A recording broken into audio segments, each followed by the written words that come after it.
Hello students, this is Shri Ram Agrawal. आज के lecture में हम वेव इक्वेशन के बारे में पढ़ने वाले हैं। वेव इक्वेशन क्या होता है और उसका सॉल्यूशन कैसे फाइंड करते हैं, इसके बारे में हम आज पढ़ेंगे। तो देखिए, वेव इक्वेशन क्या है। The vibration of an elastic string are governed by the one dimensional wave equation. Wave equation कैसे दी जाती है? Del two u del two u upon del t square is equal to c square del two u upon del x square. ठीक है, जहां ये जो u है वो फंक्शन होता है x और t का, और जो एक वेव इक्वेशन होती है वो एक्चुअल में पार्शियली डिफरेंशियल इक्वेशन होती है ना, पार्शियली डिफरेंशियल इक्वेशन। जहां u क्या होता है? u होता है डिफ्लेक्शन ऑफ द स्ट्रिंग। जो भी आपके पास, जो भी आप स्ट्रिंग यूज कर रहे हो, इलास्टिक स्ट्रिंग, उसका डिफ्लेक्शन होता है आपका यू एक्स टी। और जो हमारा पार्शियल डिफरेंशियल इक्वेशन है, जो वेव इक्वेशन है, इसका सॉल्यूशन जो होता है वो ये क्या होता है? You x T. मीन्स हम इस वेव इक्वेशन को सॉल्व करके क्या फाइंड करना चाहते हैं? यू एक्स टी फाइंड करना चाहते हैं। मीन्स स्ट्रिंग का डिफ्लेक्शन फाइंड करना चाहते हैं। ठीक है, तो आपके पास जो इलास्टिक स्ट्रिंग दी हुई होती है उसमें हमको कुछ बाउंड्री कंडीशंस दी हुई होती हैं एंड कुछ इनिशियल कंडीशंस दी हुई होती हैं। तो देखिए, बाउंड्री कंडीशन क्या हो जाती है? बाउंड्री कंडीशन मीन्स एक्स की जो वैल्यू है वो कहाँ से कहाँ तक होगी? एक्स की वैल्यू एल से लेके जीरो तक होगी। मीन्स जीरो से लेके एल तक होगी, जहां एल क्या है? Length of string. ठीक है, आपके पास कोई स्ट्रिंग दी हुई है, उसकी लेंथ क्या है? एल। तो x की वैल्यू क्या हो जाएगी? जीरो से l तक। अब ये बाउंड्री कंडीशन क्या कहती है कि यदि मैं x की वैल्यू जीरो पुट करूं तो मुझे जो पूरा u है, जो सॉल्यूशन है, जो डिफ्लेक्शन है, उसकी वैल्यू क्या मिलनी चाहिए? जीरो मिलनी चाहिए। और सेम चीज यदि मैं x की जगह l पुट करूं तो वहां पास भी डिफ्लेक्शन की वैल्यू क्या मिलनी चाहिए? जीरो मिलनी चाहिए। और ये किसके लिए? किसी भी t के लिए है। ठीक है, for all t this is true. Clear? Means deflection means क्या होता है? जब कोई आपकी स्ट्रिंग क्या होती है? डिफ्लेक्ट हो जाती है, जब कह सकते हैं बैंड हो जाती है, तो एंड पॉइंट पर क्या होता है? जो डिफ्लेक्शन होता है स्ट्रिंग का वो क्या होता है? जीरो होता है। ठीक है, इनिशियल कंडीशन क्या कहती है? इनिशियल कंडीशन हमको गिवन होती है क्वेश्चन में।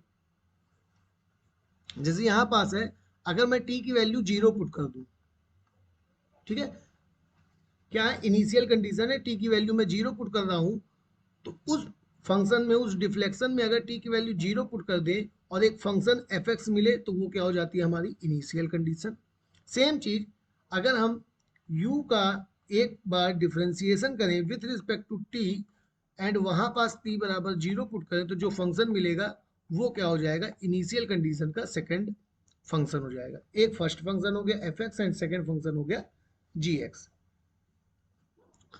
ठीक है, मीन्स अगर हमारे पास, इसको एक बार और देख लेते हैं, तो हमारे पास एक पार्शियल डिफरेंशियल इक्वेशन दी हुई है जो इस फॉर्म की है। स्टैंडर्ड फॉर्म उसका क्या है? Del two u upon del t square equal to c square del two u upon del t x square.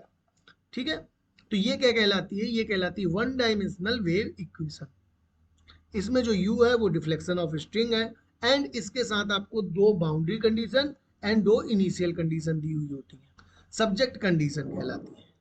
ठीक है, अब ये जो हमारा वेव इक्वेशन था जो हमने ऊपर देखा हुआ है, उसका जो सॉल्यूशन है, जो डिफ्लेक्शन है यू एक्स टी, उसका जो जनरल सॉल्यूशन होता है, मीन्स इस यू एक्स टी की जो जनरल वैल्यू होती है वो क्या होती है? C one cos M X plus C two sine M X multiplied by C three cos C M T plus C four sine C M T. तो इन चारों को एक साथ लिखते हैं तो वो क्या कहलाता है? You x T means deflection of the string. Clear है बात?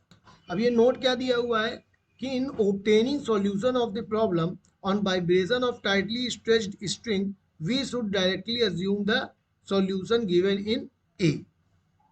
मीन्स यदि हमको कोई एक ऐसी स्ट्रिंग दी हुई है जिसके वाइब्रेशन का हमको क्या फाइंड करना है? सॉल्यूशन फाइंड करना है, तो उसके सॉल्यूशन के लिए हम यू एक्स टी की सीधी वैल्यू क्या मानेंगे? ये जो हमको गिवन ए में गिवन है। ठीक है, ये जो जनरल सॉल्यूशन है। तो आई होप आपको ये समझ में आ गया होगा कि आपको अगर वेव इक्वेशन दी हुई है तो उसको सॉल्व कैसे करना है। तो क्वेश्चन में आपको वेव इक्वेशन दिया हुआ होगा और boundary condition and initial conditions दी हुई होगी। हो सकता है वो मैथमेटिकल फॉर्म में दिया हो या हो सकता है वो वर्ड फॉर्म में दिया हो, ठीक है।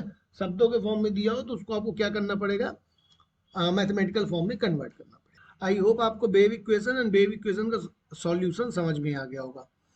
अब नेक्स्ट वीडियो में हम वेव इक्वेशन से रिलेटेड कोई एक क्वेश्चन सॉल्व करेंगे इसी सॉल्यूशन को लेके। थैंक यू, जय हिंद।